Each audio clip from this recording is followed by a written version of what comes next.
দেখা যাচ্ছে আমাদের আদি শুভর মধ্যে বেড়ে যায় তুমুল ঝগড়া। তাদের কি ঝগড়া থামবে? তারা কি আবার এক হবে? জানতে হলে স্কিপ না করে পুরো ভিডিওটা দেখতে থাকো। হ্যালো বন্ধুরা, আমি অনু, আপডেট উইথ অনু চ্যানেলে তোমাদের স্বাগত। আমি চলে এসেছি গৃহপ্রবেশ সিরিয়ালের আপডেট নিয়ে।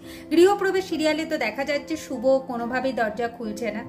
আদি না খেয়ে রেগে টেগে চলে রয়্যাল আমেরিকা। এদিকে শুভকে তার শাশুড়ি মা বুঝাচ্ছে কি হয়েছে বলছে, কিন্তু কিছুতেই শুভ বলছে না। সে বলে যে তার মাথা ব্যথা করছে, তাকে একটু একা থাকতে দাও, একটু পরে সে নিচে আস। এখন সেবন্তী বলে ঠিক আছে, তুই যদি আমাকে নিজের মা মনে করিস তাহলে কিন্তু মনের কথা বলতে পারিস শুভ। এই বলে সেবন্তী চলে যায়। আদিকে তার বাবা বুঝাতে যায়, আদি তো কোনো কথা শোনে না। সবাই বাড়ির বুঝতে পারছে যে আদি আর শুভর মধ্যে বড় একটা ঝামেলা বেঁধেছে। ছেলেটার এই সবে স্মৃতি ফিরে এলো, তার মধ্যে ওদের সম্পর্কে ভাঙন ধরতে চলে। এইদিকে দেখা যাচ্ছে আবার স্টোর থেকে কিছু টাকা উধাও হয়ে গেছে, আর এই জন্য ঋদ্ধি নাকি আবার ডোনাকে সন্দেহ করছে। এটা ডোনা জানতে পেরে যায়, দিয়ে ডোনা একটু চিৎকার চেঁচামেচি করে থাকে। মনে মনে ভাবে ঋদ্ধি আমাকে সন্দেহ করছে, এটা তো আমি কোনোভাবেই মেনে নেব। অন্যদিকে সুমিত জিনিয়া ভাবছে আজকেই এঙ্গেজমেন্টের কথা পাকা করে নেব, কিন্তু বাড়ির এই অবস্থা দেখে তারা আর এঙ্গেজমেন্টের কথা বলতে পারে না। জিনিয়া বুঝে যায় যে বাড়ির কেউ না খেয়ে আছে আজকে, তাই সে পাকামো করে ডিনার বানাতেও যায়। আর পূর্বী তখন বলে যে আমার বৌমাটাই তাহলে ভালো হবে। এই তো দু বৌমা বাড়িতে আছে, একজন তো রেগে মেগে বেরিয়ে গেল, সে তো আবার কোনোদিন নাকি কিচেনেই ঢোকেনি, আর আরেকজন তো ঘরেই বসে রয়েছে। তাদের যে কি হয়েছে কে জানে, আমার বৌমাই ভালো বাবা। এখন সেবন্তী বলে তুই এটা শুভকে মিন করে বললি, তাই তো? তুই জানিস না শুভ কি কি করেছে এই পরিবারের জন্য, শুভ কতটা রেসপন্সিবিলিটি। আর তোর এই নাচের স্কুলটাও কিন্তু শুভর জন্য হয়েছে পূর্বী, তাই এটা মনে রাখিস। আর আমার কথা তোকে ভাবতে হবে না, আমার কথা আমি নিজেই ভাবতে পারবো, তাই আমার ছেলে বা ছেলের বউদের নিয়ে তোকে এত ভাববার দরকার নেই। এই বলে সেবন্তীও চলে যায়। পূর্বী কথা বলে ফ্যাসাদে পড়ে গেছে। এরপর আবার আদি স্টোর থেকে বাড়ি ফিরে আসে, জানতে পারে যে শুভ কোনো খাবারও খায়নি আর ঘর থেকে বেরোয়নি। এইদিকে সেবন্তী শুভর ঘরে এসে কেশবকে সেখান থেকে নিয়ে যায়, বলে শুভ তুই আদ্রিতের সাথে সমস্ত ঝামেলা মিটিয়ে নে, আর ভালো লাগছে না এইসব। শুভ মনে মনে ভাবছে আমি কোনো কিছুই মাকে বলতে পারছি না, কি বলবো যে তাদের ছেলে আমাকে ঠকাচ্ছে, আমাকে মিথ্যে কথা বলছে, এগুলো তো আর বলা যায় না। এই বলেই আদ্রিত আসে ঘরে আর শুভকে বলে খেয়েছে কিনা। শুভ কোনো কথা বলে না আদ্রিতের সাথে।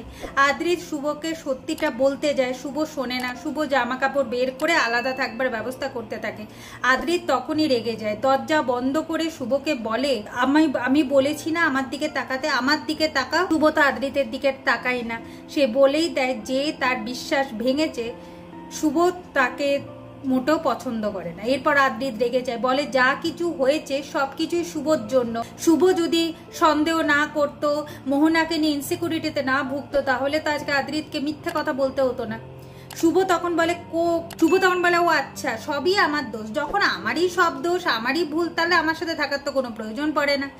আদ্রিত বলে শুভ তুমি ভুল করছো, যে মানুষটার জন্য আমি বেঁচে আছি, যে মানুষটার জন্য আমি আমার স্মৃতি ফিরে পেয়েছি, তাকে আমি কোনো এক সময় ভালো বন্ধু বলেছিলাম, তবে আমার দিক থেকে তুমি নিশ্চিন্ত হও, আমি ওকে ভালোবাসি না। শুভ বলে এমন কি বন্ধু, এটাকে বন্ধু বলে নাকি? যে বন্ধু দিনে রাতে I love you, I miss you message করে, ফোন করে, যেখানে যায় সেখানেই চলে যায়, একদম গায়ে চিপকে থাকে, এটাকে তো বন্ধু বলে না। কারণ আদি বলে আমি তোমার মতো ছোট মনের মানুষ হতে পারবো না, আমি মোহনার সাথে কোনোভাবেই সম্পর্ক ভাঙতে পারবো না, মোহনার সাথে আমার বন্ধুত্বের সম্পর্ক থাকবে। শুভ তখন বলে ও আচ্ছা তুমি আমাকে ছোট মনের মানুষ বললে, আমি ছোট মনের মানুষ, আমি ইনসিকিউরিটিতে ভুগি, আমি অনেক শুনে নিয়েছি, আমি এরপর থেকে সিদ্ধান্ত নিয়েছি যে আমি আলাদা থাকবো, আমাকে ছেড়ে দাও, আমার সাথে থাকবার তো তোমার দরকার নেই। আদ্রিত এসে শুভকে বলে যে সে শুভকে ছাড়া থাকতে পারবে না, কারণ সে শুভকে খুব ভালোবাসে।